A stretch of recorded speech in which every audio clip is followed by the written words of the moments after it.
هذا إلى يوم الدين. أما بعد فقد قال الله تعالى في كتابه المجيد والفرقان الحميد وقوله الحق. بسم الله الرحمن الرحيم.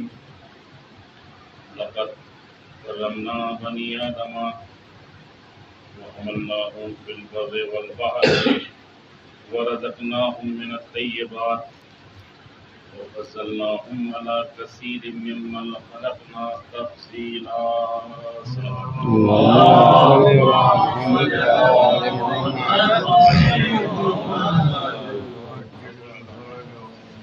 صلوات بھیجو محمد وعلی محمد.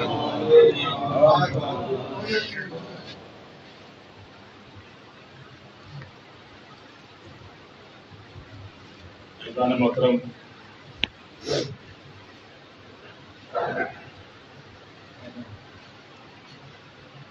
ایک مرحوم کے سارے سوال کے لیے یہ مجلس منعقد کی گئی ہے.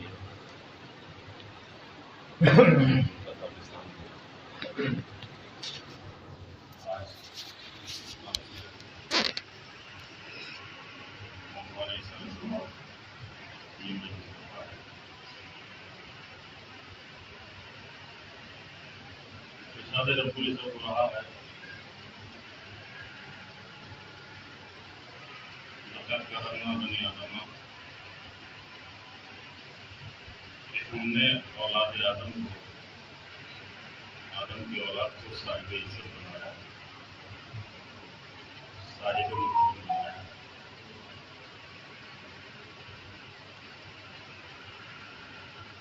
وحملناہم فی البر والبحر،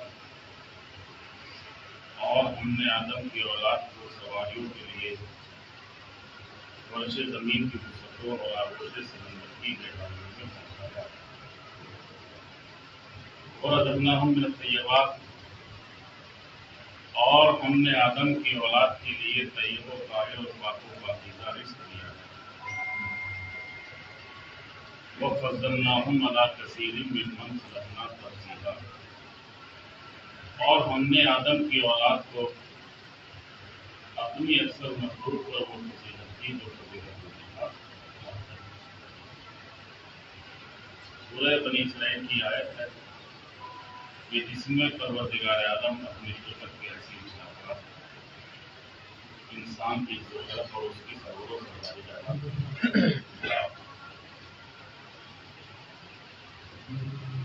پروردگار عالم کا انسان کو اشرف مخلوقات بنانا، مرتبہ اور بزرگی دینا اور سرور و سرداری سے سرفراز فرمانا، یہ اس معبود کا کام تھا. لیکن اپنے آپ کو ان چیزوں کا حقدار بنائے رکھنا یہ انسان کے اخلاق و کردار پر ہے.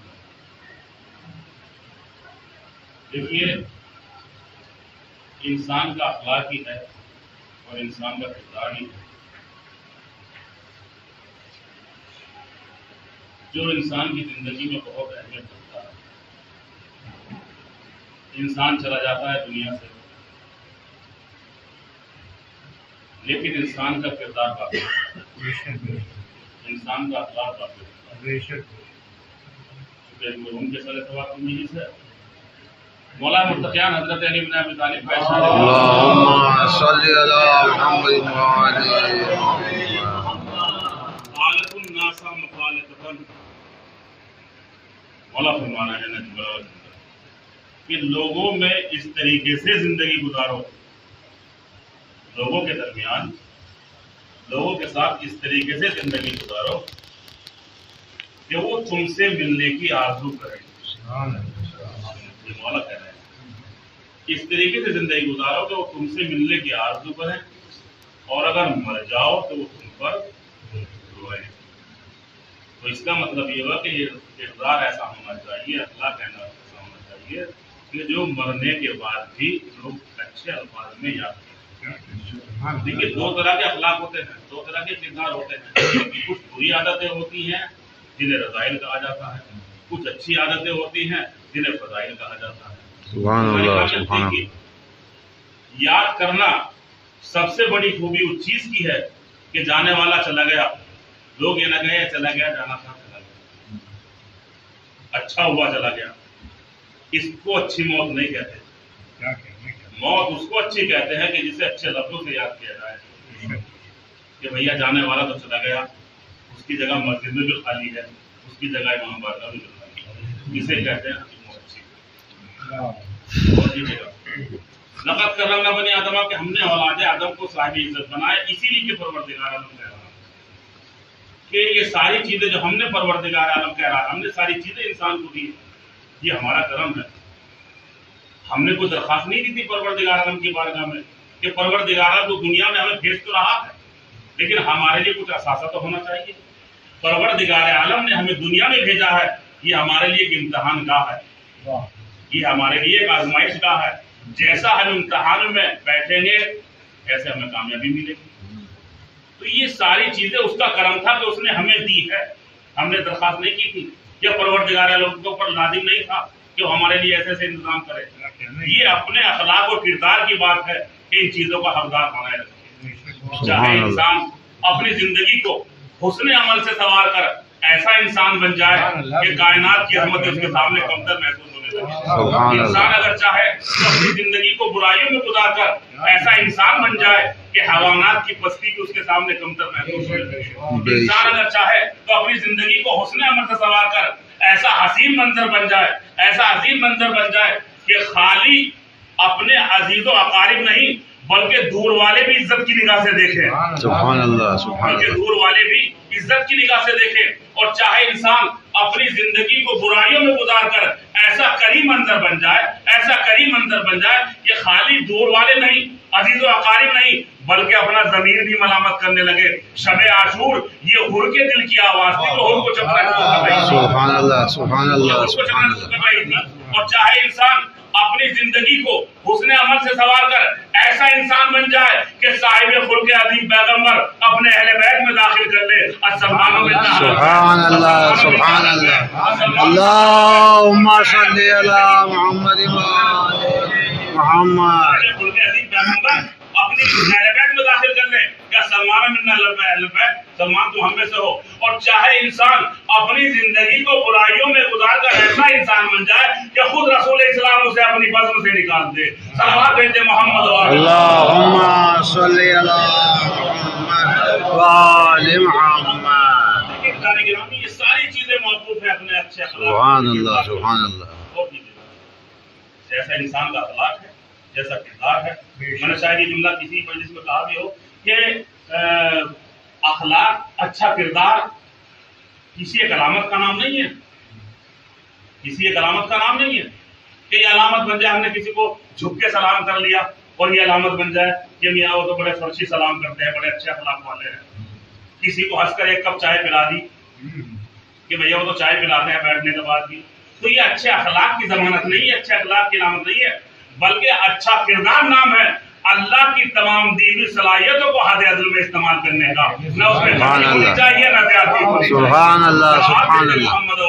اللہم صلی علی محمد وآل محمد. اللہم صلی علی محمد وآل محمد. اور میں اخلاق سے پوچھے کہ آپ بتائیے کہ آپ نے جو کہا کہ اخلاق اچھی علامت کا نام نہیں ہے، کسی ایک علامت کا نام نہیں ہے، ایک عادت کا نام نہیں ہے، بلکہ اللہ کی تمام دی ہوئی صلاحیتوں کو حد عدل میں استعمال کرنا یہ بہترین اخلاق ہے. تو علامت ہے کیا؟ اور چیزیں کہ بات تھوڑی تلخ ہے، کڑوی ہے اور تھوڑی سی سخت بھی ہے.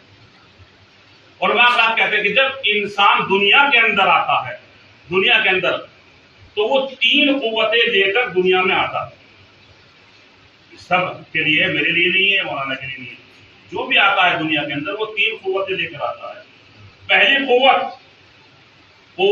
شہبیہ، جس کے ذریعے انسان اپنے بقایا حیات کے اسباب فراہم کرتا ہے، اپنی زندگی کے اسباب فراہم کرتا ہے. دوسری قوت غضبیہ، کہ جس کے ذریعے انسان اپنے سرمایہ حیات کو قاتلانہ حملے سے بچاتا بھی ہے اور محفوظ بھی رکھتا ہے. اور کیجیے میں کہنا چاہوں تیسری قوت قوت ادراک. جب انسان کے اندر یہ قوت ادراک آ جاتی ہے تو وہ اچھے برے کی تمیز پیدا کرنے لگتا ہے. کہاں جانا چاہیے, سبحان اللہ, کہاں جانا نہیں چاہیے, سبحان اللہ, ہمیں کیا کرنا چاہیے, کیا نہیں کرنا چاہیے, یہ کس کی آواز ہے, دوست کی آواز ہے کہ دشمن کی آواز ہے, اذان کی آواز ہے کہ گانے کی آواز ہے. جب یہ تینوں قوتیں انسان دنیا میں لے کے آتا ہے, اب علماء اخلاق کہتے ہیں کہ اخلاق کسی ایک علامت کا نام نہیں ہے, بلکہ ان تینوں قوتوں کو حد عدل میں استعمال کرنا, حد وسط میں استعمال کر لینا بہترین اخلاق ہے. نہ اس میں زیادتی ہونی چاہیے نہ اس میں کمی ہونی چاہیے, جو درمیانی نقطہ ہو وہاں یہ قوت استعمال ہونی چاہیے. تو قوت شہریہ اس کے حد وسط کو عفت کہا جاتا ہے, زیادتی کو ہوسرانی اور کمی کو بےحسی کہا جاتا ہے. سبحان اللہ, گویا زیادتی بھی بری اور کمی بری. قوت غضبیہ کے حد وسط کو شجاعت کہا جاتا ہے, زیادتی کو قہر و غضب اور کمی کو بزدلی کہا جاتا ہے. گویا زیادتی بھی بری اور کمی بھی بری. قوت ادراک کے حد وسط کو ہمت کہا جاتا ہے, زیادتی کو مکاری اور کمی کو بیوقوفی کہا جاتا ہے. گویا زیادتی بھی بری اور کمی بھی بری. اور جب یہ تینوں قوتیں کسی ایک جگہ جمع ہو جاتی ہیں تو چوتھی قوت خود بخود ابھر کے سامنے آتی ہے, جسے عدالت کہتے ہیں. سبحان اللہ, سبحان اللہ, چوتھی قوت خود بخود ابھر کے سامنے آتی ہے جسے عدالت کہتے ہیں. اور جب یہ چاروں قوتیں کسی ایک انسان کے اندر جمع ہو جاتی ہے تو شریعت کی زبان میں معصوم کہا جاتا ہے, اخلاق کی زبان میں انسان کامل. سبحان اللہ, سبحان اللہ. اللہم صلی علی محمد و آل محمد. اللہم صلی علی محمد و آل محمد. یہ چاروں قوتیں کسی ایک انسان کے اندر جمع ہو جاتی ہے تو چوتھی قوت تو اخلاق کی زبان میں انسان کامل کہا جاتا ہے اور شریعت کی زبان میں معصوم کہا جاتا ہے. سبحان اللہ, سبحان اللہ. آپ حد وسط کو سمجھ گئے؟ حد وسط ہے کیا, حد عدل کیا ہے, سمجھ گئے؟ آئیے ایک مثال سے اور باتیں کر دوں تاکہ ذہن میں یہ نقطہ بے وسط ہو جائے کہ حد وسط ہے کیا. آئیے رسول اسلام سے معلوم کریں, یا رسول اللہ یہ حد وسط ہے کیا, یہ حد عدل ہے کیا؟ تو رسول اسلام نے فرمایا گھبرانے کی ضرورت نہیں, غدیر کے میدان میں آ جاؤ. گھبرانے کی ضرورت نہیں ہے, غدیر کے میدان میں آ جاؤ. جو آگے بڑھ گئے انہیں پیچھے بلاؤ, جو پیچھے رہ گئے ان کا سبحان اللہ, سبحان اللہ. جانب قربان ہو جائے رسول اسلام کے سارے مجمع کو نقطہ اعتدال پہ لانے کے بعد یہ بتا دیا نالی سے آگے بڑھنا چاہیے, نالی سے اخلاق کو کردار کو داغدار کر دیتی ہے. ارسطو کہتا ہے کہ پہلے خواہش اقتدار, خواہش حکومت, جب انسان کے اندر یہ خواہش پیدا ہو جاتی ہے تو پھر انسان کا اخلاق اور کردار خراب ہو جاتا ہے. ان کو وجہ بتائیے. خواہش اقتدار کیا ہے کہ بھائی یہ سوچ لینا کہ جہاں بھی ہو حکم چلے وہ میرا چلے, میں جس انسان کو حکم دے دوں وہ میرے سامنے سر جھکا دے, یہ تمنا کرنا ارسطو کہتا ہے کہ انسان کے اخلاق کو خراب کر دیتی ہے. دوسری خواہش خواہش دولت,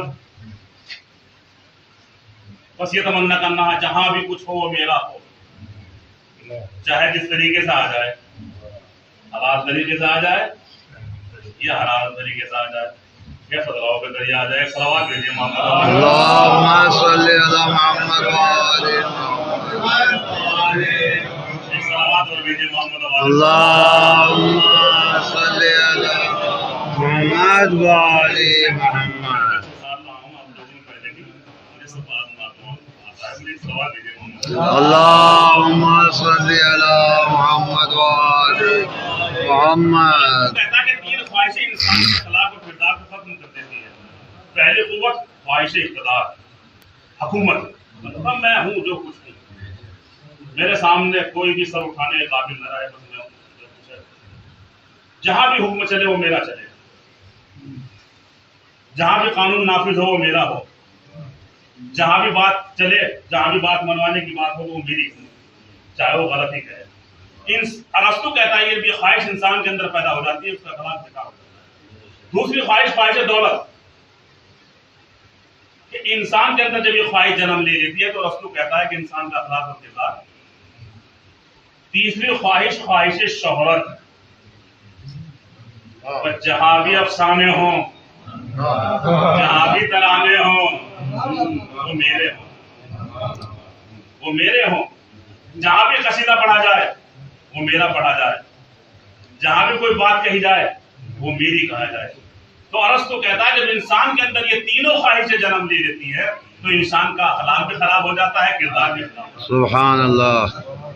میں کہوں گا ارسطو تم نے صحیح کہا، میں کہوں گا ارسطو تم نے صحیح کہا کہ واقعی یہ تینوں خواہشیں ایسی ہی ہیں کہ جب انسان کے اندر یہ جنم لے لیتی ہے تو انسان کہیں کا نہیں رہتا. اچھا ایک بات کہی انہوں نے کہ جب یہ تینوں خواہشیں جنم لے لیتی ہے تو نہ اسے باپ کی پہچان ہوتی ہے نہ بھائی کی پہچان. میں نے کوئی بات کہی ہے. اچھا کردار ہے موقوف ہے اچھے عقیدے پر، اور اچھا عقیدہ موقوف ہے صحیح معرفت پر. قرآن سے ہٹ کر میں ارسطو کا نظریہ آپ حضرات کو پیش کرنا چاہتا ہوں. ارسطو بہت بڑے فلسفی گزرے ہیں، بہت بڑے فلسفی. ارسطو کہتے ہیں کہ تین خواہشیں، تین تمنائیں، تین آرزویں، تین امیدیں ایسی ہیں کہ اگر یہ انسان کے اندر جنم لے لے تو انسان کا اخلاق بھی خراب ہو جاتا ہے، انسان